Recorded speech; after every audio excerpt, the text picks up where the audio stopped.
Today I'll be changing my spark plugs and ignition coils on my 2002 Dodge Dakota. I do have the 4.7 liter V8. The driver's side looks easy, but the passenger side I do need to take off the air box, put them off on the top for easy access for later.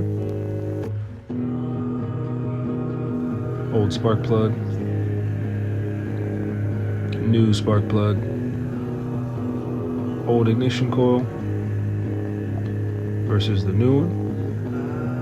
All four of the old set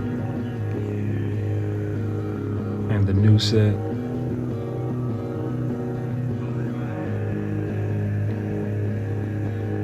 All 8 ignition coils.